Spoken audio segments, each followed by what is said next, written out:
Welcome, everyone, to Easy History Podcast, ready for a deep dive. Absolutely. Today, we're diving into a period that's both dazzling and, honestly, pretty brutal. Yeah. The Spanish and Portuguese conquest of the Americas. Right.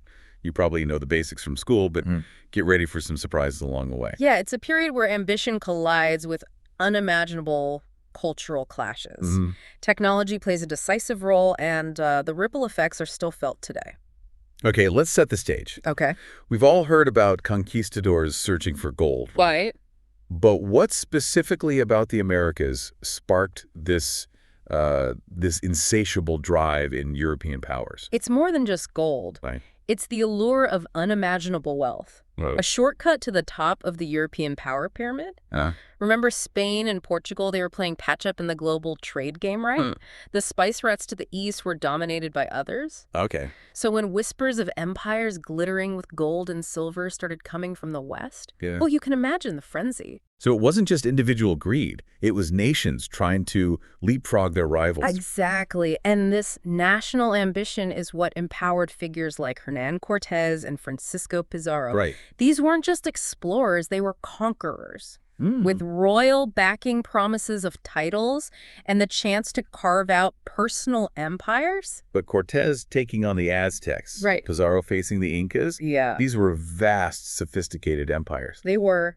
It's still mind-boggling how a relative handful of Europeans could topple them. This is where it gets really fascinating. Okay. Of course, European weaponry played a role, right? Yeah. Cannons, armor, swords, horses. Right. These were tools of war the Americas had never seen. Right. Imagine the psychological impact alone, facing an enemy who can kill from a distance. Oh, yeah. Seemingly protected by metal skin. It must have seemed like something out of a nightmare. It must have, but technology's only part of the story. Okay. Cortés and Pizarro were brilliant, if ruthless, strategists. They understood that the Aztec and Inca empires weren't monolithic. They were made up of diverse peoples, some with long-standing grievances against their rulers. So instead of a head-on fight, they turned the empire's internal tensions into weapons. Precisely, they forged alliances with groups who saw the Spanish as liberators, or at least a way to break free from their overlords. Wow. And this divide and conquer strategy was absolutely crucial to their success. Okay, that's clever, but there's another piece of the puzzle, right? Yes. What about disease? Right. I know that played a huge role. Yes. But I've always found how little confusing. Think of it as a biological mismatch of epic proportions. Okay. Centuries of living in densely populated areas meant Europeans had built up immunity to diseases like smallpox and measles. These were childhood illnesses for them, but in the Americas... It was like a biological weapon they didn't even realize they were carrying. Exactly. Indigenous populations had no defense against these new pathogens. The impact was devastating. Entire communities wiped out. Yeah. Social structures collapsing, and a sense of utter chaos that made conquest far easier. I've heard estimates that up to 90% of the native population died within a century of European contact. It's possible. That's more than war, famine, anything we can imagine today. It fundamentally reshaped the demographics of the Americas, and the consequences are still felt centuries later. This wasn't just conquest, it was a demographic catastrophe unlike any other. And amidst all this upheaval, we have the conquistadors themselves. Yeah. They achieved their goal of conquest, but did they actually get what they were looking for? That's a great question. Did those riches translate into the lives they imagined back in Europe? That's where we see some of the most fascinating ironies of this period. Okay. Many conquistadors, despite their initial success, found themselves trapped in a strange in-between space. They'd conquered empires, but they couldn't necessarily enjoy the spoils back in Spain. What do you mean trapped? Well, They had wealth land. yeah, Weren't they living like kings? not exactly. Their newfound wealth was often tied to land in the Americas, Okay. which wasn't easily liquidated. Plus, let's not forget about the rigid social hierarchy of Europe. Yeah. Imagine a conquistador, maybe even illiterate, suddenly bursting onto the scene with chests full of gold. Talk about a culture clash. Exactly. The old money nobles probably saw them as vulgar. Worse than vulgar, they were viewed as upstarts. Uncultured brutes who'd made their fortune through violence. Right. Not lineage or courtly intrigue. Their wealth couldn't buy them true acceptance. So they were conquerors, but in a way also exiles. Yeah. They'd won the battle, but were still fighting a war for recognition. And this sense of exile shaped their actions. Some doubled down on their ruthlessness. Yeah. Others tried to build legitimacy through marriage or alliances with European nobility. Interesting. It's a fascinating human drama playing out against the backdrop of empire building. Wow. Yeah. Yeah. What's fascinating here is that these conquistadors, for all their ambition, they ended up accelerating a process that would ultimately diminish their own world. What do you mean? Think about it. They were driven by a desire to replicate European power structures in the Americas. But the very act of conquest, the influx of new peoples and goods, the mixing of cultures, it all contributed to the weakening of Spain's dominance in the long run. So by trying to create a new Spain, they inadvertently sowed the seeds of its eventual decline. Exactly. It's like a historical boomerang. Wow. And this brings us to another often overlooked aspect of the conquest. Okay. Its profound cultural impact, particularly on the indigenous populations. That's right. We've talked about disease and warfare, but the cultural clash was just as significant, wouldn't you say? Absolutely. Imagine encountering people who look different, speak a language you don't understand, and have customs that seem utterly alien. Right. That was the reality for indigenous populations across the Americas. I remember reading that the Aztecs initially mistook Cortés for a Quetzalcoatl returning from the east. Yes, some accounts suggest that it highlights the utter incomprehensibility of the situation for the Aztecs. Right. And this initial confusion, mixed with fear and awe of Spanish technology, played a role in the early stages of the conquest. So it was a collision of worldviews, not just armies. Exactly. Did the Spanish make any effort to understand these cultures, or was it all about imposing their own? It was a complex mix. Okay. On one hand, you have the forced conversions to Catholicism, Right. the destruction of temples and sacred objects, a clear attempt to erase existing belief systems and replace them with their own. Tragic loss of cultural heritage, no doubt. Indeed, but it's not the whole story. Yeah. We also see examples of syncretism, a blending of indigenous beliefs with Christian elements. So sort of cultural fusion emerging from the ashes of conquest. Exactly. Certain Catholic saints took on attributes of indigenous deities. Rituals were adapted, creating a hybrid form of worship that allowed some continuity of belief. That's a testament to the resilience and adaptability of indigenous cultures. They found ways to survive, even thrive within this new reality. Precisely. And this cultural blending extends beyond religion. Okay. Think about language. Yeah. Spanish became the dominant language of power and commerce, but indigenous languages didn't vanish overnight. So there was linguistic mixing as well. Absolutely. We see Spanish words incorporated into indigenous languages and vice versa. New languages. Creoles emerged, blending elements of both. Interesting. Language became another battleground, a site of both resistance and adaptation. It's a reminder that even in conquest, there's this constant interplay of forces, this push and pull between cultures. The Spanish may have won the military victories, but the cultural landscape became far more complex. And this complexity is what makes studying this period so fascinating. It's not a simple story of good versus evil or victors and vanquished. Right. It's a tapestry woven from countless threads, full of contradictions, unintended consequences, and enduring legacies. Speaking of legacies, I think we need to talk about the encomienda system. You mentioned it earlier, Right. but I think it deserves a deeper look. Okay. It wasn't just about conquering land. It was about controlling people. Right. Absolutely. The encomienda system was the backbone of Spanish colonial rule, a way to extract wealth from the Americas while rewarding those loyal to the crown. But its impacts were far-reaching and deeply disturbing. Okay, break it down for us. How did it actually work?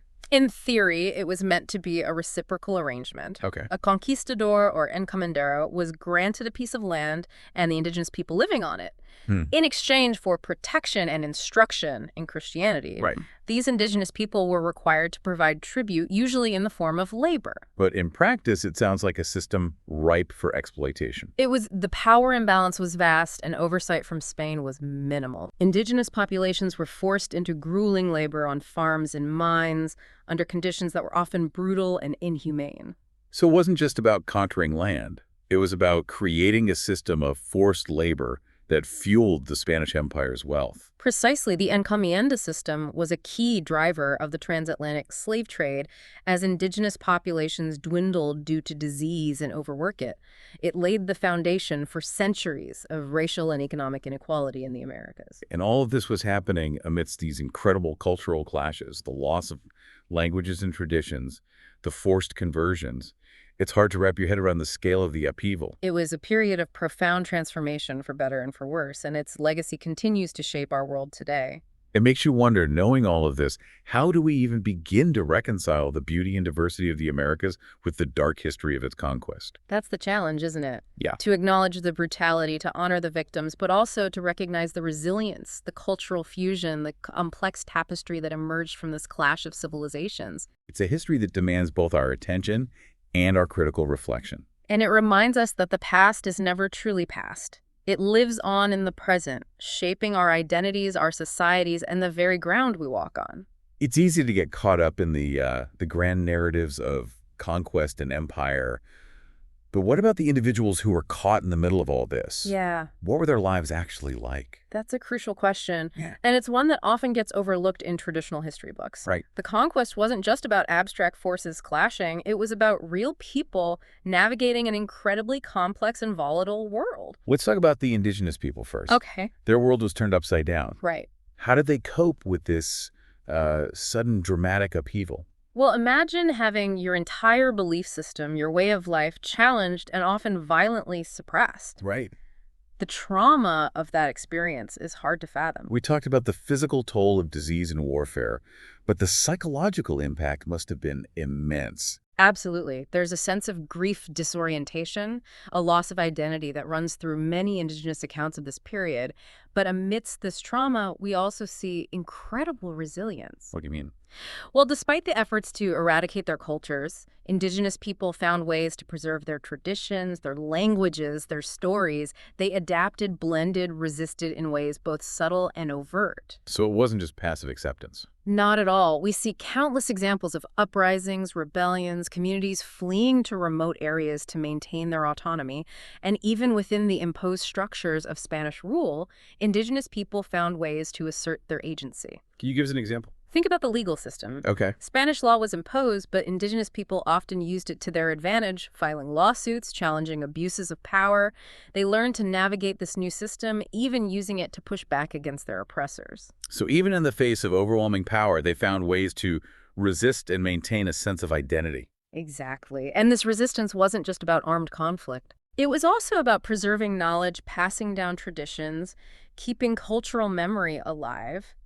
That's a form of resistance in itself, wouldn't you say? Absolutely. It's a reminder that even in the darkest of times, the human spirit finds a way to endure, to adapt, to find hope. And this brings us back to the conquistadors themselves. Okay. We talked about their ambition, their ruthlessness. Right. But were they all one-dimensional villains? That's a good question. Yeah. We often paint historical figures with broad strokes. Wow. But there must have been nuanced complexity to their individual experiences. Of course, these were individuals with their own motivations, their own doubts, their own internal conflicts. Some were driven purely by greed. Others may have genuinely believed in the civilizing mission of Christianity, however misguided that may seem to us now. And they were operating in a world that was incredibly different from our own, with different moral frameworks, different understandings of the world. Exactly. So while we can judge their actions by our own standards, it's also important to try to understand the context in which they were operating. And remember, not all conquistadors were successful. Many died in battle, succumbed to disease, or returned to Spain empty-handed and disillusioned. It's a reminder that history is not a simple morality tale. Mm. It's messy, complicated, and full of unintended consequences. And that's what makes it so fascinating to study. It challenges us to think critically, to question our assumptions, to grapple with the complexities of the human experience. This deep dive has been a real journey. It has. We've explored the motivations of the conquerors, the devastating impact of disease, the complexities of cultural encounters, and the enduring legacies of this period. It's a story that's both fascinating and tragic, Yeah. full of ambition and greed, but also resilience and adaptation. And it leaves us with many questions to ponder. How do we reconcile the brutality of the past with the beauty and diversity of the present? That's a tough one. How do we honor the memories of those who suffered while celebrating the resilience of those who survived? Those are questions that each of us must grapple with as we continue to learn from this complex and challenging chapter of human history. Well said. Thanks for joining us on this deep dive into the conquest of the Americas. It's been a real eye-opener. It's been a pleasure sharing these insights with you. And to our listeners, we hope this deep dive has given you a new perspective on this pivotal period. Keep questioning, keep learning, and keep diving deep.